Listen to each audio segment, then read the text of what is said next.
hockey friends and families around the world, and welcome to another edition of Our Kids Play Hockey. I'm Lee Elias with Christy Casciano Burns and Mike Benelli, and as you know, our show aims to spark conversations in youth and minor hockey to help the game evolve. Today, we're talking with Kevin Shire from Top Sports, an organization revolutionizing youth sports with a multi-sport model that delays specialization and supports long-term athletic development. You're going to want to hear what that means. It's based in Toronto. Top Sports proudly claims to be the home of the multi-sport athlete. Getting it a little clearer here. What they do is offer a seasonal schedule where athletes can play hockey, soccer, and lacrosse, all within the same organization. That sounds like a dream to me. Kevin is the co-founder and executive director of the program, which started in 2017. He's also a former OJHL MVP, All-Star, and assistant captain, in addition to being a former Division I NCAA athlete. We should mention for the purposes of the show that Kevin also played high school football, lacrosse, and baseball, in addition to hockey. That's an awesome resume. Kevin, welcome to Our Kids Play Hockey. Thanks, Lee. We're happy to be here and looking forward to a great conversation. Yeah, we're going to have one, man. I want to dive right into this because, as I said in the pre-show, this is something I actually want our audience to hear. We need to share what you're doing with the world because it is such an innovative approach and a fresh way of thinking. So let's just start with what led you to founding this program and what the reception was at the start. Yeah, no, so we patterned this after Westminster Prep School in Connecticut. One of my colleagues and co-founders went to Westminster. His dad was the athletic director for like 25, 30 years. Luke Earl is his name. Luke's from Connecticut, moved to Toronto about 10 years ago. He works in finance full time. He had a 7-year-old kid. Started him in the traditional hockey system up here in Toronto, which is, as you may know, the self-proclaimed mecca of minor hockey, which, you know, is a bit of a oxymoron. Self-proclaimed, yeah. Very self-proclaimed. So he started him in hockey up here, his oldest, and just found that it was, amongst other things, incredibly hyper-competitive, toxic, you know, very negative, focused on more of the, you know, the egos of coaches and parents as opposed to the development of children. And so he and myself and Ian, our third co-founder, basically got together and, you know, thought, what if we could create a different path that led to the same result? And it was as simple as that. We fell into it. It wasn't this grand business plan or idea that came together over 15 years. It was very much a conversation over a beer and said, hey, wouldn't it be cool if we started this program? That was 2017. We had, I think in July leading up to the hockey season, we had 5 kids. 3 of them were Luke's kids. So we were, you know, slim a true startup. Yeah, totally. Yeah. And we were slim pickings. So we finished that year with about 25 or 26 hockey players. And then from there, we've layered on soccer and lacrosse, and we've got a large summer camps program. We run some clinics and stuff, and it's grown exponentially since there. So I want to say again for the audience, just in case I went through that intro too fast. This is one organization for the kids that run 3 different sports within the organization. So for those of you listening in the United States, they're not jumping from team to team to team to team, sport to sport. They don't have 16 things during the day. They have an annual curriculum. Maybe there's a little bit of overlap, but you play these sports differently with the same organization, similar coaches. I mean, it's brilliant. It's a brilliant idea. It's like one-stop shop. I mean, I feel like I'm getting a deal with it, but I wanted to make sure that's clear before we really keep diving into this. And how many kids do you have in there today in the program? As of today, we're about 1,000. Wow. So we see about it's almost a third between the 3 sports, which is great. That's awesome. And you know, we fell into this. This was not by design. We've evolved a lot along the way. We learned a ton. You know, youth sports is, as you all know, is a very tricky, you know, organizational kettle of fish. And, you know, for us, we're just trying to give a little bit more nuance and perspective to the long-term journey. You know, it's not about, you know, winning the race to like who's the best 8-year-old hockey team in Toronto. It's about developing athletes and people over the long term. And I think that's what drove us to start this. Yeah, totally. Yeah. Well, and it's you know, that type of perspective is lost. I mean, there's a ton of keeping up with the Joneses, or I have to do what you do because my kid's going to fall behind if I don't. And for us, it's just like, let's take a deep breath. Let's realize what sports are about in the long term. All roads end to beer league in every sport. So if we can provide our kids with a great experience that builds character and gives them the opportunity to play multiple sports in the same year without having to specialize at like 8 or 9, then I think that's a win for us. And, you know, ultimately, we're just trying to leave sports a little bit better than we found it. And that's the impetus to what we do. How young do you start them? And do you play teams that are just similar to you, or do you play other organized sports teams? And do you It's divide them up into what age brackets? a great question. So our youngest age is 4. Now, I will preface that by saying 4-year-olds, it's learn to play. We're talking about building passion for sport. We're talking about the fundamentals and ensuring they have a great positive experience at the beginning so they continue to play. When the kids turn 7 or 8, they can pick either a competitive stream or recreational stream. And the Oh, best part about our program is they can move interchangeably between the two as they oh, develop. So we call it an open roster system. So we're not setting, a 7-year-old hockey team at 7 and never making changes. There's late bloomers. There's kids who maybe don't have the commitment level to play on a competitive team or don't want to, or their parents don't want to. There's a host of reasons why. So at 7 or 8, we go into a competitive and recreational stream. And then from there, the recreational stream is all in-house. So it's sort of like a house league program. For hockey, soccer, lacrosse, we run different leagues internally. And then for the competitive side, on hockey and soccer, we're sanctioned by the national governing bodies here in Canada. So soccer, we play in like the Toronto Soccer Association, and hockey, we play in the GTHL, which is a unique alternative because for us, we actually only do tournaments for hockey. So it's not a regular season schedule. It's just a tournament-based schedule, which allows us to control the schedule across all 3 sports a little bit better. So if we were playing in a league, we would be at the behest of the schedule. With tournaments, it's a little bit easier just to control, the variables, if you will. So it's a great question. I mean, it escalates or it scales as the kids get older, for sure. The competitive element of it gets a little bit increased every year over year. But the starting point is 4 with us. that's very interesting because, I mean, a lot of times you feel like it's one size fits all when you're in a youth organization.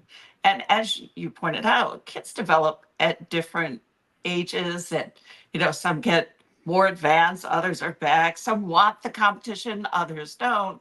And it's Mhm. hard to find good fits oftentimes, where it seems like you really cater to the needs of the kid rather than the kid having to fit your model. I think that's a great way to summarize it. It's not perfect. Don't get me wrong. I mean, one of the biggest challenges here in Toronto is lack of available ice time, and so I wish we could have like a multi-tier system from select to single A to double A to triple A and so on. The reality is we have enough ice to support 1 or 2 teams per age group. Okay. A small learn to play program with soccer and lacrosse, just because of the availability of fields, it's much easier to have a larger development pathway. But with hockey, just because of ice, it's tricky. So we try to cater to kind of the middle common denominator. If you think of youth hockey as a pyramid, we're in the middle 50%. We're not at the top 10%, like the kind of AAA crazy, elite, which I hate the word, but it is what it is. All-star showcase. Right. Yeah. Quadruple A hockey. Yeah. Yeah, exactly. And then, the bottom 10% is sort of this transactional house league drop-in style program, which has its time and place. We're kind of in the middle. We're at the upper end of the competitive spectrum without going overboard, but we're also not sort of like a one-stop house league program. We should also say, though, Christy, and Kevin confirmed this, like, it's not the goal to be a AAA, quadruple A, right? That's not the goal of this organization. Now, if someone ascends to that, that's an awesome success story. Yeah. But go ahead. For sure. So our whole philosophy on that is we are only as good as what the kids want. So if the kids are at the level where they're far surpassing what we can offer, we will actually go and find them a new place to play. We will work with the parent, we'll work with the kid, and myself and Ian are very involved day to day, and we have a fair amount of network connections here in the city. So we'll work with the kid that wants to go play AAA and help them find a spot to play. We had a couple instances last year of that on the soccer side, same with hockey. So we're doing this hopefully for the right reasons. We're not trying to, control the power of where kids play. We're trying to help kids develop. And then, if it's not with us or with us, that's great, because it just means we've done our job and they're developing at the next level. Well, Mike and I and Christy talk all the time on this show. Sometime around March or April, everyone starts looking at every other team here. Mike, we've talked 100 times about the grass is always greener on the other side. Here's a guy saying he'll help you find a better team. Wow. This is amazing to me. But Mike, I got to get your take on that, because, and again, we all deal with it in the United States, the player movement, the jumping, most of the time a lateral jump, right? Mike, I just need your initial thoughts on this, as someone ingrained in hockey. Well, first you're giving a lot of leeway on the March, April looking. I think it started. Yeah, already, it's more like January. I mean, my October, bad. So, people are already looking for programs for next year. I mean, I just saw a 2025 tryout posting over the weekend. Oh my too. So that was, oh my goodness, goodness, fun to the see. season hasn't So even Kevin, started here. So it's nuts. So Kevin, I think so. Just tell us really quickly about the process here of the fact that what you do is create an atmosphere where kids want to come. They obviously develop very quickly. They're getting a lot more practice time, training time over game time, it sounds like to me. So maybe talk about the element of, well, two things. The element of fun in there, because it can't all be drills, right? It can't just be, and people want competition, because that's every dad's going to say, well, my kid's got to compete. If he's not competing, how can he get better? You got to play the best to be the best. So obviously there's a lot of components of fun that you build into your program, and just watching what you do at your program and talking to a couple of people in Toronto, like what that fun doesn't have to be you're playing tiddlywinks. Like fun can be competition, obviously, sure. And you're doing that. I just like to hear Mike say tiddlywinks. And the other side of that is, out there real quick. Put that on a roll. So I think the other aspect of that then is because of the way you're developing kids and how quickly they're probably improving and getting better. When does that become like, oh, I'm too good for the level I'm at. I've got to get out of here. But the fact is they've gotten that good because of the environment they're in. And maybe talk a little bit about how you weigh that with your customers. That's a good point. Yeah. I mean, fun has to be the center of everything we do. We're talking about children. Most of them can't tie their shoes. They sleep with a nightlight on. They get rides to school. Like, these are not mini professional athletes. These are not mini NHL or Olympic players. These are kids. So especially below the age of like 12, I would say, when it's considered grassroots hockey, fun has to be at the center of everything we do. And I think fun gets misused or maybe misunderstood with some people as it is playing tiddlywinks or you're playing octopus the whole time you're on the ice. And that's just not true. There's ways to infuse fun activities into practice that are conducive to learning. If you're trying to teach a one-on-one or a two-on-one or body position, why not create a small area game that the kids think is just a game, but they're actually learning time and space or how to close down gaps or how to angle players to the boards. I mean, I think all of it has to come down to what are kids going to enjoy? Because if kids are going to enjoy it, they're going to stick around for longer. If they stick around for longer, they're going to develop. And that's just, that's with our program or with any program. The whole idea with sports is to keep as many kids as possible playing in the best environment possible for as long as possible. And that to us is kind of what we do, what we're trying to do. It's not perfect. Don't get me wrong. We make mistakes and, talk about tryouts. I mean, that's an imperfect system to begin with, but Mike, to your point, it has to start with fun. It has to come back to, why do kids play sports? The first answer to that question should always be because they love it. And I think that for us is kind of what drives us to continue. And then as the kids get older and as they get more developed and more competitive, I mean, for me, the conversations we have with parents all the time is, if they're thinking about moving on or if they want to try out for a varsity team or, whatever the case is, well, why do they want to do that? Are you driving the bus as a parent or is the kid driving the bus? And for us, it has to start with the kid. If the kid wants to do it, we will support them. If the parent is pushing them unnecessarily to a different direction, or maybe they're not ready for that, or it's to serve the ego of somebody that's not the kid, then I think that's where the problems start. And for us, we have placed kids in programs that are not ours. We've placed a number of soccer players in sort of provincial level competitive clubs, which are higher level than us. We've placed kids in hockey that are now at the AAA level that are doing great. And, it is in part, I think, to the development we're able to offer. But I think what I'm most proud of is that they want to continue to develop because of the passion they learned or developed through our program. And at some point, we'll see a kid play college hockey or maybe professionally, which, is more in spite of us as opposed to because of us. And I think that, we are a cog in the wheel. We are not, the end all be all. And I think a lot of people have a different perspective on that, or some anyway. But that's just the way we look at it. And again, we're trying to do things the right way and provide some perspective in this whole craziness that's youth sports. Right. And it does sound like you're ahead of the game because all the most recent studies show kids are quitting sports at the age of 13. They're out because it's not fun anymore. It feels more like a job than it does a sport. And parents have a lot to do with that. As you said, sometimes egos get in the way. But there's a lot of pressure from parents for their kids to, specialize and be the best. And, they're doing clinics year round. How much have parents embraced this new philosophy that you're spreading? Do they see the light?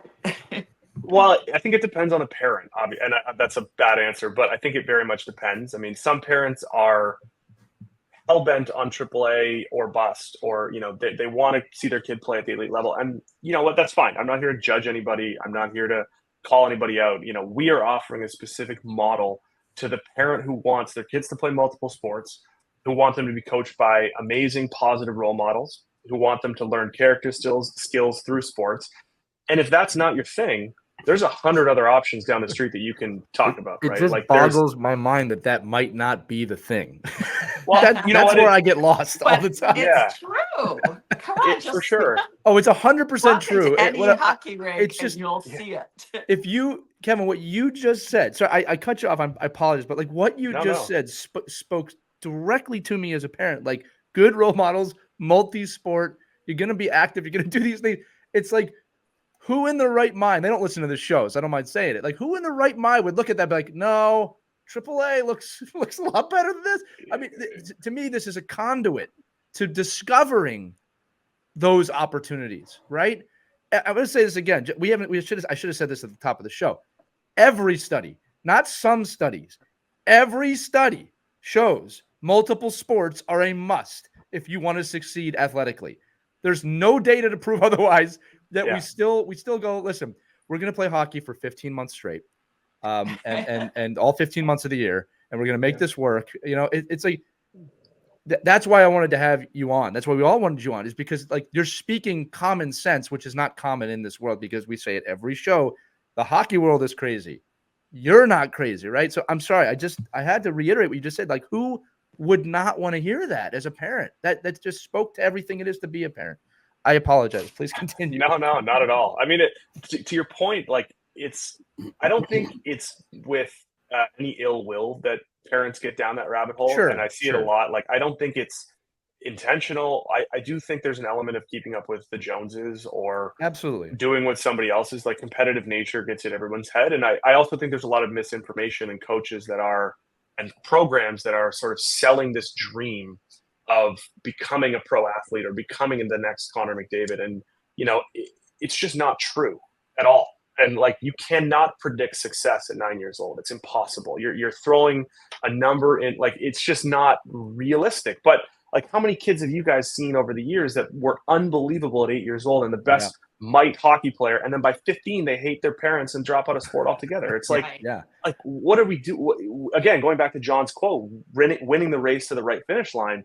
The right finish line is not 9. It's 25, 30, 40. Like, do you love playing hockey when you're 45 and gray and you have kids of your own? Like, to me, that's the right finish line. It's not, as much as we get into this race of like, my might AAA team is unbelievable and they're ranked on my hockey rankings. And it's like, to me, it's just like, that's not the point of all of this. And I'm in a unique position where our program can sort of follow that, but there's a lot of people who get sucked into this other system because they have to. There's no other option. Your program, in my opinion, everything you said is correct. You can get sucked into this stuff really easy. I think everyone's guilty of that in some way at some time. What I love about your program is it inspires the thinking that I think we're all desiring, right? And the things that you're saying, and you're seeing it, right? You're seeing it come out of there. They're playing multiple sports. I always love that metaphor of, if you've only ever had chocolate ice cream, how do you know you don't like vanilla and strawberry, right? It again, seems like common sense. I do want to ask this question. Let's dive into the wheel a little bit here. What does a day look like? What's a month look like? What's a season look like? Over a 12-month curriculum here. Yeah. So all of our sports they follow a seasonal set schedule. So to give you a realistic example, hockey runs from like the middle of September to the end of March. Lacrosse and soccer run from early April till the end of September, early October. So there's a little bit of crossover, which is right now, which is our crazy part of the year, but Right. largely they're seasonal. So I think part of the challenge with the whole multi-sport thing, which is becoming more common, which is great, is that people think that if you play two sports 12 months a year, it's multi-sport. And I think that's a bit of a misleading thing, because ultimately you're just playing two sports 12 months a year. It's not a multi-sport curriculum. And so our sports are 5 to 7 months at length in total.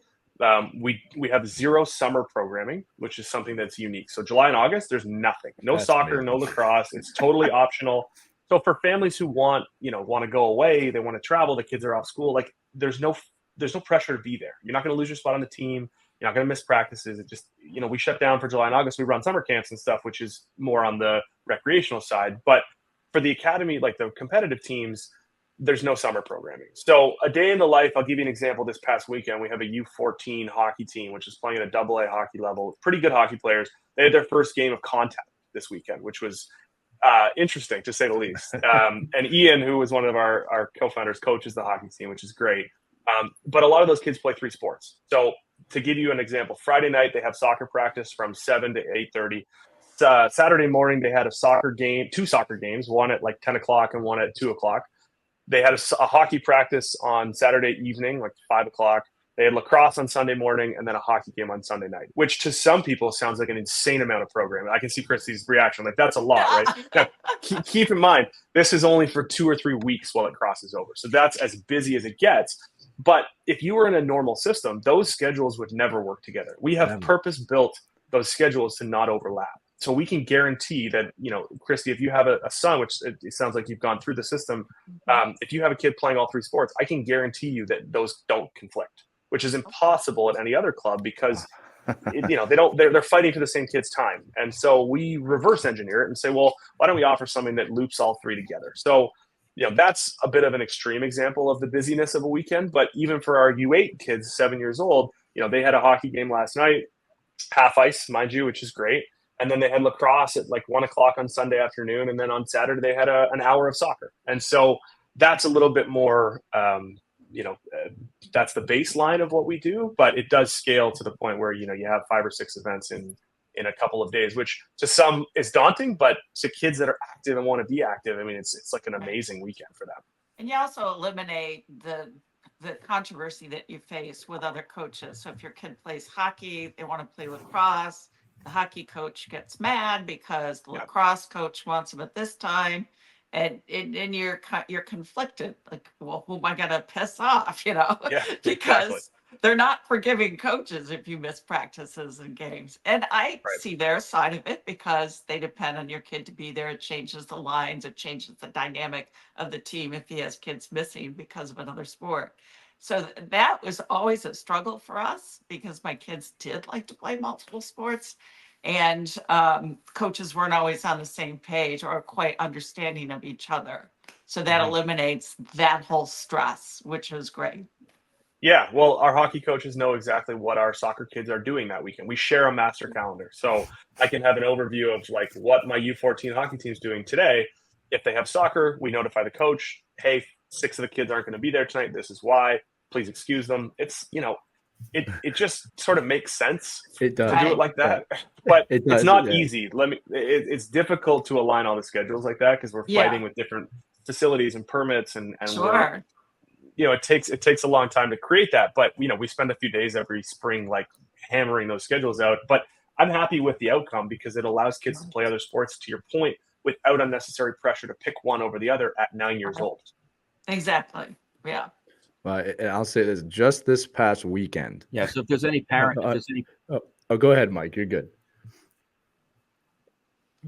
No, I'm just saying, if there's any parents out there over the age of 40, if there's any parents out there over the age of 40, you're basically describing like what a youth recreation department would look like, right? I mean, back in the day, and that I think travel sports has eliminated the opportunity for kids to even, have that choice.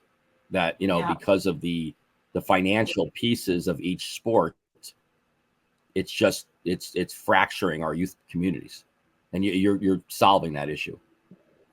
It's making it more about the community-based, recreational, let's go out and play unstructured play for 2 hours after school type of model, but also combining it with the professionalism and the upsides of travel sports. Like, all of our sports are local. Most of the kids who play in our centers live within 5 kilometers or a couple miles of where they practice and play.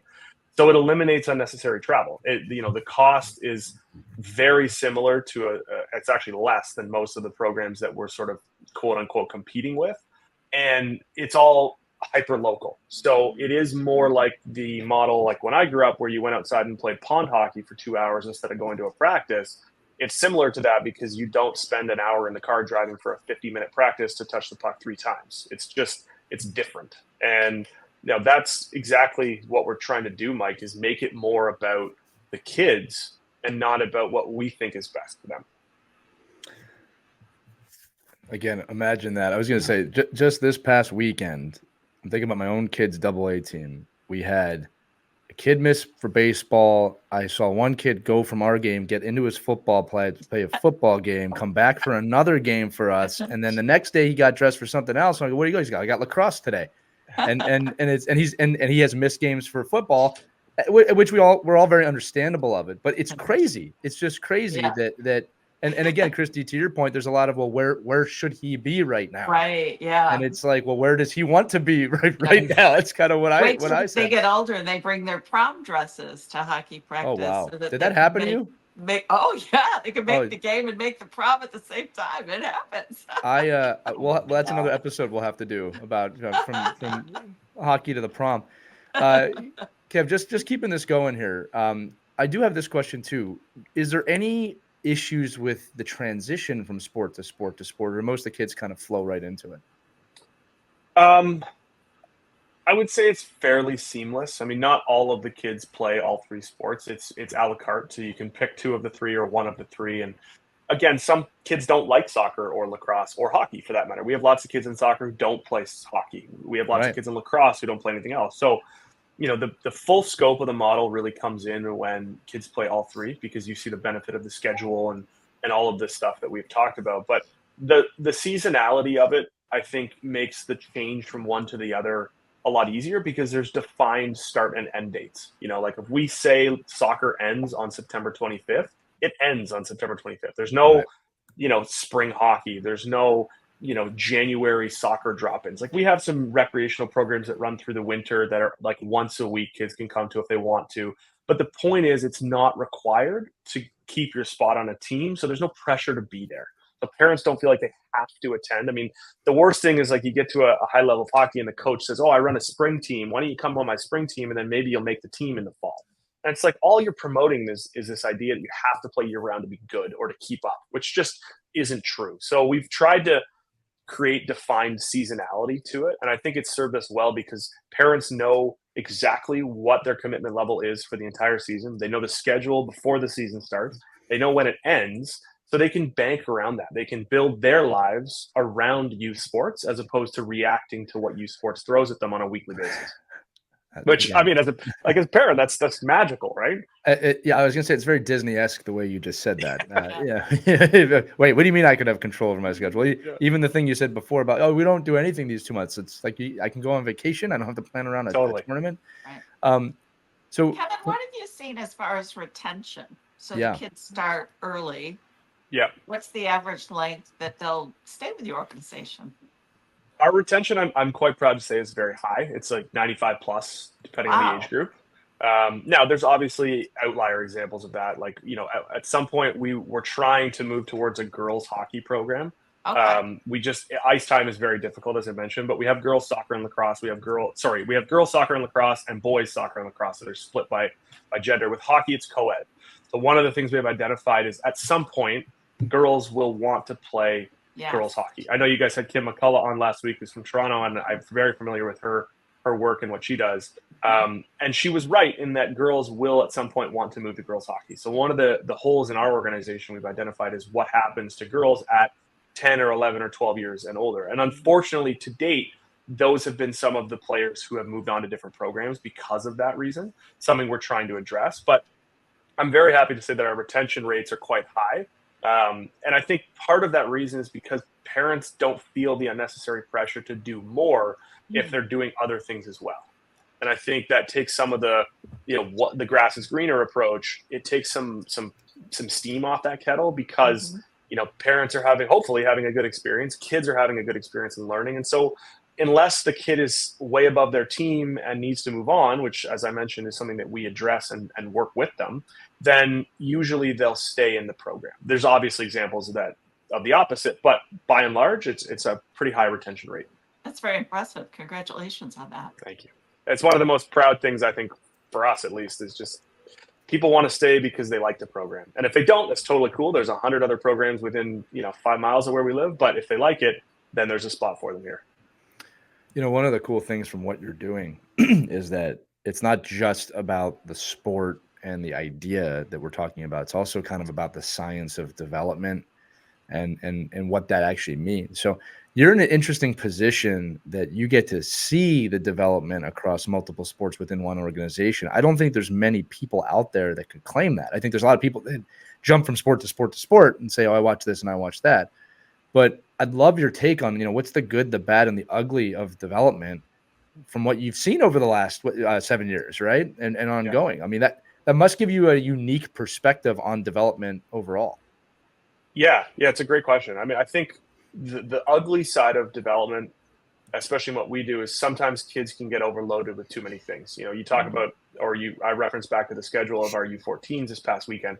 That's a lot of sports. Layer on school sports that they're in grade 9, they're tired. They have other priorities. And I think part of our evolution as an organization is realizing that it's not just about what we want. It has to involve the kids and the parents. So we frequently ask for feedback from the parents. We frequently engage with them on kind of where the program is going and where we want it to go, just to gauge what they want as well, because the kids and the parents are an important stakeholder in what we're doing, probably the most important. So our program is nothing if it doesn't serve the needs of the kids. And if it doesn't serve the needs of the kids, then we shouldn't be doing it at all. And so that the ugly side of it is balancing that, is trying to figure out, well, what is the right level of development? I mean, in a perfect world, we would interface with the kids' teachers. We would interface with, the people that surround them and figure out a way to make it all work, but that's just not realistic. And so I think that's probably the worst end of the spectrum, which, to be honest, isn't terrible. The upside of the spectrum is seeing kids develop across multiple sports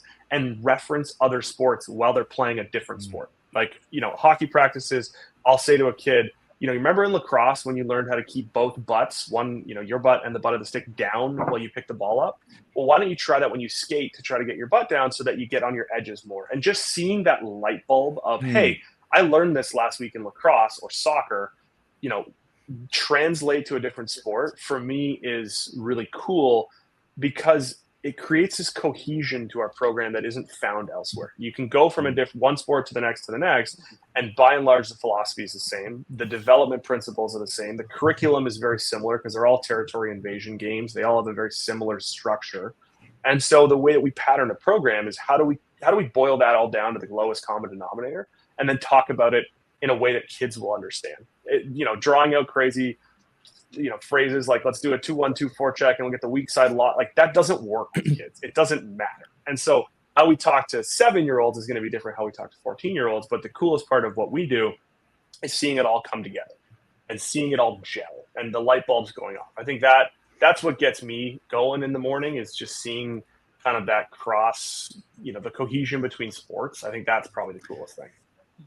I love that you bring it up, and I'll tell you why, because I wish I could be even more equipped to give different examples at my practices. And I think some of the traps that coaches fall into sometimes is, we know the game, and we do, but it's like, well, no, I just want you to do this thing. And it's so obvious to us as coaches, but the kid, like you said, that light bulb might not be going off. And I think you have to have, as a coach, at the younger ages, not so much the older ages, but kind of a relentless patience. That's the way I like to describe it. You might have to describe this 20 different ways, 20 different times before they get it. And that's okay, right? And the example that comes to my mind, I'm using my own kid, was that my son's a goalie, and he was having a little bit of issues with his glove hand. So we put him in baseball, solved the problem. I mean, he just did pretty quickly, actually. Like, now that's not an issue anymore.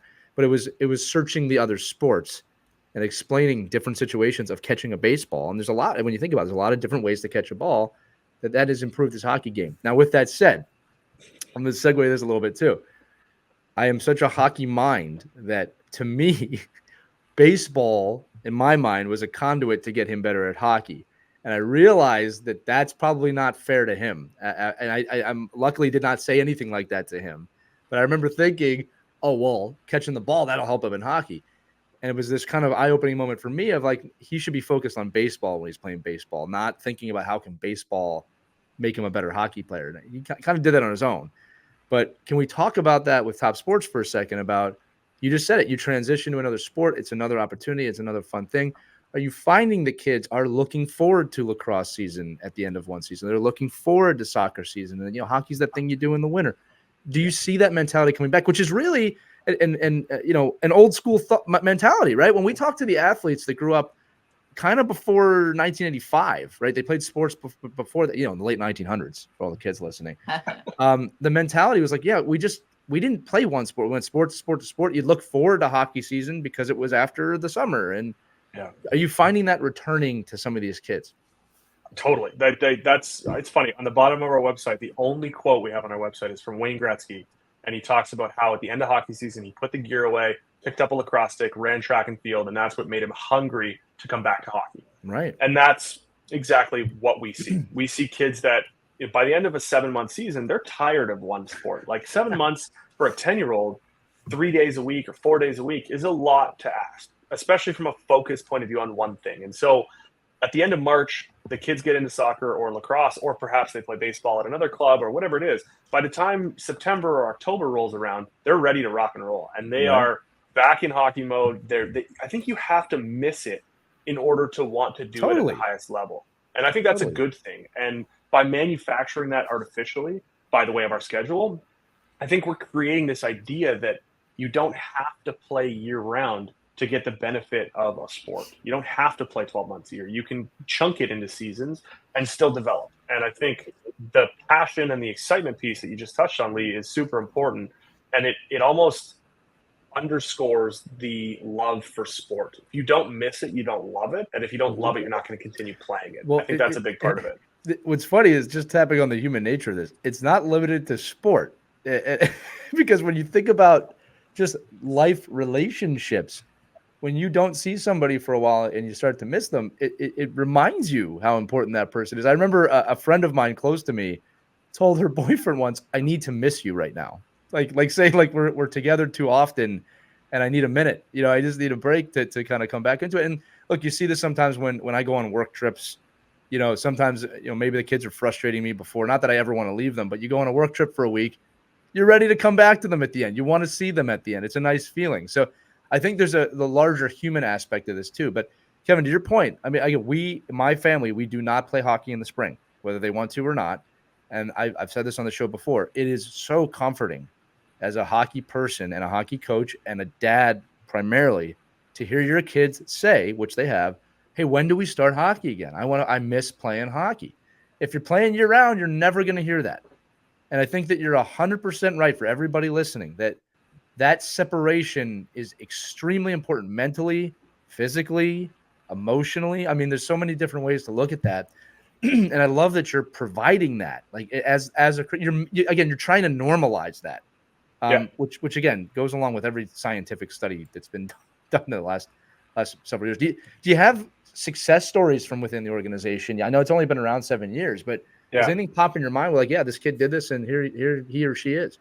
There's a few. Yeah. I mean, I think one of the biggest success metrics that we use is retention, as Christy and I talked about a minute ago. Like the fact that kids want to stay in our program is really important to us. Great point. But I think the other piece that is more of like a societal or social metric is, are they able to get to the same place as their cohort in school without sacrificing as much to get there? And I'll give you an example. We have a kid that plays on our U14 hockey team who goes to a pretty well-known private school here in Toronto. And the hockey team at his grade, he being like middle school, so 7 and 8, is 99% AAA GTHL players, like almost exclusively. He is the one kid who doesn't play AAA hockey playing on that hockey team. And I think that to me is a sign that there's more than one way to get to the same point. And TOP's an acronym. It stands for the other path. It's not meant to be top as in like the best. It's the other path. I love that. And we started the other path to provide kids with and parents and families, provide families with a different way to get to the same place that doesn't require the same input. And I think of this kid in particular, that for me is a huge sort of validation for what we're doing, because he spent 7 years in our program. He plays all 3 sports still. He plays them, at the competitive level with us, and he's made this team, and he's an unbelievable athlete. And he's one of the kids where I'm like, well, he might end up somewhere. Again, he's 13, so it's too early to tell. And frankly, it's not like that's what I'm counting on, but he's one where I could see that working out for him long term. Kevin, I'm just curious, is this a more affordable option for parents? And are there avenues where you can help parents who might struggle to find a way to pay for all 3 sports? Yeah, absolutely. So we have what we call an impact fund, which is it's completely self-funded. It's not government driven. It's not, any sort of outside money. We also have sponsorship available for our hockey programs for parents and companies who want to help out with fees.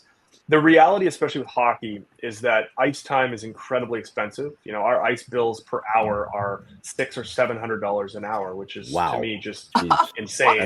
That's up there. Yeah, it's Toronto. Yeah, that's Toronto. It's wild. Yeah. It is. And we have the That's here. I won't say a lot. It's nuts. The other problem or the challenge is, because we're competing against clubs who've been around for 70 years who are community-based, they have access to all of the city-owned rinks, which are much cheaper. So we have to use private ice, which is like 3 times or 2.5 times more expensive, which is challenging. So we've tried to find ways to drive the cost down. We often have 2 teams using the ice at the same time to reduce costs. We have a tournament-based schedule, which is a little bit more expensive, but allows us to control the schedule so that kids can play other sports. We have sort of a hand-me-down program where kids can hand down jerseys to the next group coming up, so it limits costs on that front. But the reality is, sports are very expensive, and the only way to limit that is either to give more public access to facilities and lower that cost, or to provide financial support to those who need it. And so I think we've done a good job of providing financial options. I think we can always do more. I mean, there's ways that we're trying to do that with sponsorship and community events and fundraising and stuff. But the reality is, it is expensive, and it's something that I think is affecting registration as a whole. It's something that is affecting the quality of our programs, because effectively we're self-selecting out X% of the population because they can't afford to do it. And we acknowledge that problem. It's something that I think we need to work more towards doing and getting better at, but it is something that we've definitely addressed internally, and something that we continue to address by doing things like sponsorship, fundraising, that kind of stuff. Yeah, that is a struggle, and thanks for your honesty with that. Well, it's only going to get better if we admit it. Right, and for the parents who want this for their kid, to be squeezed out financially, that's unfortunate. It happens. I will say, comparatively, we are still lower than the alternative. Like, our price points are on average, I would say, probably 15 to 20% lower than a comparable program. So it's not as if we're 3 times the expense. I mean, we are certainly not charging premiums for any of this at all. I would say the biggest challenge is facilities. It's private facilities. The access to those facilities usually comes with like a bulk deal. So you have to buy all of the field time or all of the ice time to get access to what you need, which is challenging. So, as a club, we've addressed that as a challenge and something we need to address more. But yeah, to your point, we're constantly trying to find ways to reduce the cost or provide financial assistance to parents who need it, because we want kids to play sports. That's the bottom line. And if we can find a way to do that works in our model, then we will do that. For those of us in the U.S., we don't have anything similar or comparable to what you have. What advice would you give to organizations to kind of pull a little bit of your gold nuggets from what you've learned and incorporate them into our programs here? What advice would you share for organizations out there It's a to great make question. it better for kids and parents and less stress and more fun? I think, I mean, the way we look at it, and I can only share what's worked for us because, again, we definitely are not, we make mistakes like everyone, and we've made mistakes, and we're not perfect. But I think what we come back to as our underlying sort of strategy is what's best for the kids. And if you use that as your North Star, and every decision you make comes back to that, more often than not, you're going to be right. And again, it's not like everyone wants this model. It's not as if, we have 100,000 kids lined up to come into the program. I think we do a good job of retention, as I said, and we do have a lot of demand. But I think what clubs and organizations can do to affect change like this is root it back to the kids. And if it comes back to the kids and what's better for them, their development, the passion, the character building, then more often than not, you're going to be successful in that goal. And I always come back to that every road ends in beer league something. And regardless if you're Wayne Gretzky or if you're the kid who played house league hockey, every route ends back to the same place. So how can we make it so that kids are having fun, they're staying in it longer, they're enjoying it, they're developing? And I think that's kind of the golden rule that we talk about internally here is like, let's make it about the kids. And if it doesn't help the kids, then why are we doing it? And if there's not a good enough reason, then maybe we should consider not doing it. Great answer. So simple. Yep, we're missing the mark here. Well, again, it's not perfect. I mean, again, like things like tryouts are difficult because you have to group. Like it's very difficult not to group by skill because at some point you do need to keep the top and the bottom of a team close in order to develop as a group. But the problem with tryouts is you're effectively telling a 7 or 8-year-old kid that they're not good enough to receive the coaching in that moment that maybe they need long term. There's so many kids that develop later that play different sports that maybe can't dedicate the time needed early to become, an early succeeder in that sport. So how do we create a model that's a little bit more balanced? Well, that's challenging and something we are trying to address, but the reality is we have to work with what we have, and it's not always the easiest thing in the world.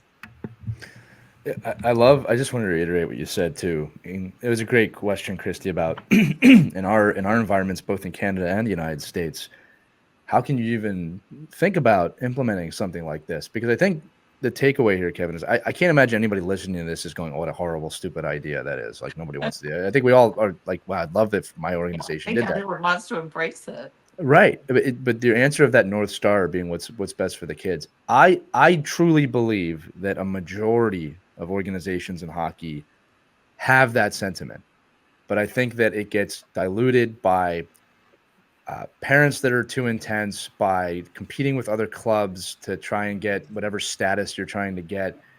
And so I do believe that most directors, most people come with like, yeah, it's about the kids, but it gets lost in translation a lot of times because you're getting torn a lot of different ways. I think that is a great piece of advice, though. Prioritize that. That has got to come first. And if you explain that to your parents and your kids in the organization, and they really fight you on it, which I think that would be hard to believe, right? I think you got to question what you're doing or why you're doing what you're doing at that point anyway, right? Because I can't imagine that a majority of parents wouldn't want what's best for their kids with the science that is backing this, with the understanding of that, of putting those kids first, both mentally, physically, as athletes, understanding that you have to stop sometimes. Mike, I am going to throw it to you in a second here because like the truth is this, some of this is not realistic within our organizations, right? In the way that we look at things and the, I'll say the capitalistic nature of it, which I'm not poo-pooing on capitalism. I'm just saying like that's part of it, right, Mike? So what are your thoughts on this again, Mike, from a North Star standpoint? Are you seeing that across the board, and how can we emphasize that or put an exclamation point on that in some of the organizations we work with? Yeah, I'm not sure we can put the horse back in the barn. I think it's going to take, people like Kevin and Top Sports and building alternate athletic realities for families to make those choices, right? I don't think the choices are really there right now until somebody builds them. But I think through Kevin's success and with his group, once you build that there are more people. I say it every day to all these travel programs. My money is worth just as much as the AAA parents' money. And I have more of it to spend because I'm not going to Toronto 17 times a year. And, you know, spend it in my building, you know. And I think as long as parents can understand that your son and daughter are not elite, if they roll their hockey bag into the rink, they are not an elite athlete, right? So if we can just understand that piece of it and get back to the saneness of sports, you know, as Kevin adheres to, you know, in his model, is, you know, bring that sanity into sport, where let the market handle kind of where it goes. And I think, but people have to take the chance to building these type of programs, so we don't allow these big, huge, you know, massive youth programs and travel programs to take over our youth. Yeah, that's a great answer, Mike. And Kevin, throwing it back to you too. You know, this is my last question, but you set a sturdy foundation. You now have a resume of success doing what you do. You're seeing the things happen. So now, what is the future look like for what you're trying to do? Is it opening up more top sports organizations across Canada and potentially the United States? Is it just expanding on your own? Like what is the business North Star, if I can call it that, for top sports moving forward? Yeah, it's a great question. Something we wrestle with daily. So our main location is Midtown Toronto, like central Toronto. We started that in 2017. We're about 1,000 athletes now, 1,000 kids now, across the three sports.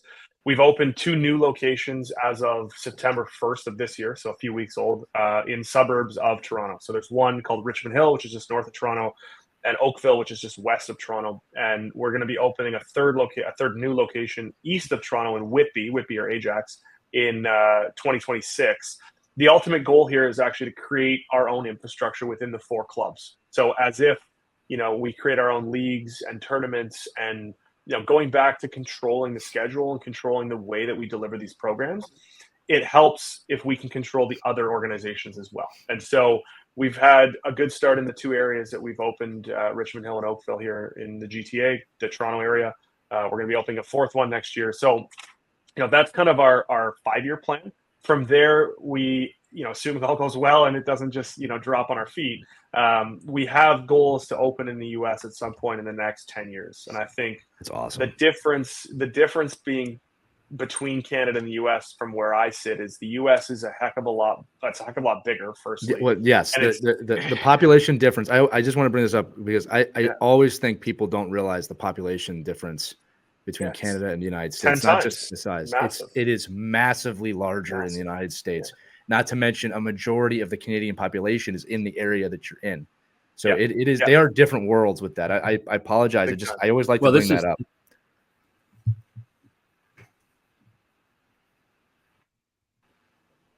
Yeah, but this is the funny thing, right? That when you look at growing a sport or growing a a mission like this, that, you know, we talked to a group that wanted to build a rink down in the Bronx, and there's literally, if you put a rink in the Bronx, there's more kids that live in the Bronx than the whole state of Minnesota, like just in the Bronx. I'm just probably within a couple of, you know, blocks.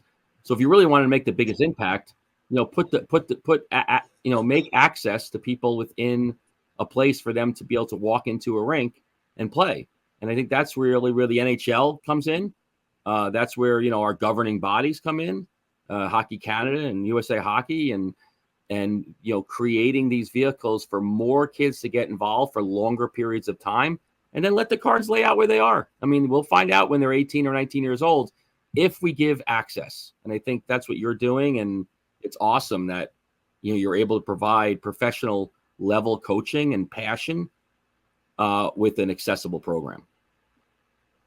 Yeah, it's a good way to summarize it, Mike. I mean, I think for us, again, it comes back to the kids. I mean, we've had conversations with the NHL a few years ago about what we're doing, and they were very supportive, which was great. I mean, I think for us, we need to prove the concept works first in order to take it elsewhere, of course. For sure. I think we've done a good job over the last couple of years of baking out the full pathway. I mean, even right now, our oldest kids are 15, so they're U16. So when those kids get to 17, 18, 19, like 16, 17, 18, we're going to continue the pathway all the way through.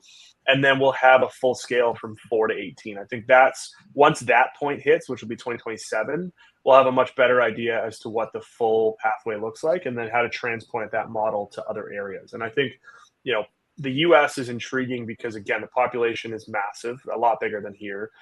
But I think this whole multi-sport approach might actually resonate more in the US than Canada, purely because the population size is massive. There's a lot more offerings. There's a lot more private organizations and travel sports. It's common or more common in the US, not the multi-sport piece, but these independent sort of programs that are coming up. And I think in Canada, it's the opposite. It's community-based programs that are, have done the same thing for 70 years and are promoting the game insofar as it helps their programs.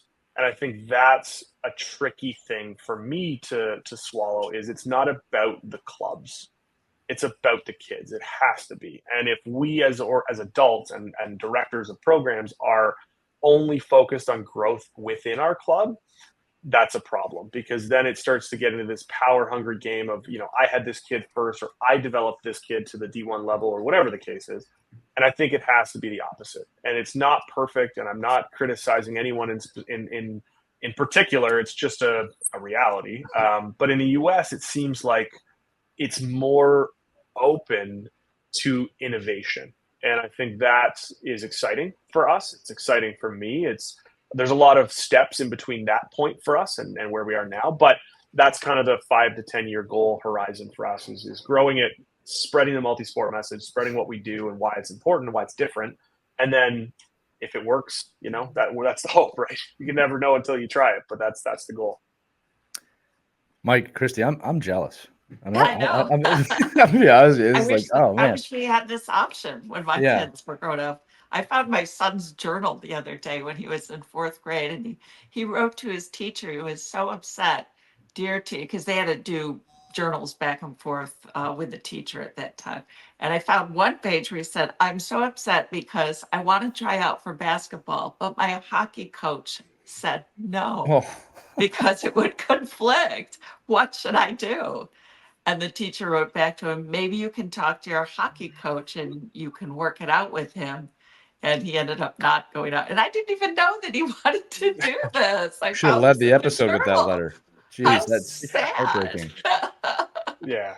Like, it's the reality. It breaks my heart that he never even came to me, that he wanted to play basketball. And he was so worried that he would let his hockey team down. So, yeah. Well, and Kevin, this is why we love what you're doing. And I want to end the episode by saying this, that I think the most dangerous phrase in the English language, this is a quote, obviously, is that this is the way it's always been done. And you're challenging that. And I love people that challenge the status quo and say, no, look, there's a better way. And I think that it takes a lot of guts, takes a lot of leadership, takes a lot of money, takes a lot of time, it takes a lot of resources to do those things. But the people that do them truly believe in the reasoning behind what they're doing. There's no way you're doing this without extreme care for these kids. So I just want to, on behalf of all of us, applaud you for that. And the fact that you're doing something that is really going to transform sports in the future. I think that even just the study and the science that's going to come out of this is going to push this forward. And it needs to be done, because I don't like to say things like, wow, we're going in the wrong direction right now. But I don't think we're going in the right direction. And I can say that. I think youth sports still provides more good than bad for kids at the end of the day, just from a life lesson standpoint. But you are just exceptional with what you're doing. And I cannot thank you enough for this work. It's fantastic. That's nice to hear. I appreciate you saying that. I mean, I think you're right. We have a delusional belief that what we're doing is the right way to do it. And I think if you don't have a delusional belief in what you're doing and believe it till the end of the earth, then I think you're not going to do it to the level that you need to do it. And it's not without challenges, as you mentioned. It's not without adversity and people pulling in the other direction and this is the wrong way to do it, whatever the case is. But again, for me, for all of, our team here at Top, what we do, it just comes back to the kids. It comes back to what's best for the kids. How can we change and offer something that's different, that may be a better option for some kids, not for all, but for some? And how can we, create more perspective in youth sports and make it a little bit more sensible and balanced? And that's sort of the crux of what we do. And again, it's been a crazy hell of a 7 years trying to do this and get it off the ground. And every day is different. Every day is a challenge. One day you're the janitor, the next day you're the CEO, and it's all good, because at the end of the day, I was at a practice last night and there's 25 kids on the ice, and every single one of them I coached when they were 6 or 7 years old, and they came off the ice, high fives, hey Coach Kev, what's going on? Like, that to me is like, that's why we do it. It's just about that. It's not about the NHL or the Premier League. It's about the kids. And if we can keep that in our focus as we troubleshoot all the problems and challenges, it's not always easy, but it makes it worth it. I think that's a great place to end this, buddy. I mean, you said it all. And again, you are a bright star. Your organization's a bright star that I think we all should follow. If you're delusional, I'm going to follow you. I'm going to follow the delusional guy. That's going to do it for this edition of Our Kids Play Hockey. There's no way you left this one without a good feeling and some ideas for your organization. Remember, you can text us. There's a link accompanying this episode in the show notes. Tap it. You're texting right to us. If you have ideas for the show, if you have a question for Kevin, we'll forward it to him. And as always, you can always email us at team@ourkidsplayhockey.com. But for Kevin Shire, I love that name, by the way, Christy Casciano Burns, and Mike Benelli, I'm Lee Elias. We'll see you on the next edition of Our Kids Play Hockey, everybody. Have a great week and skate on.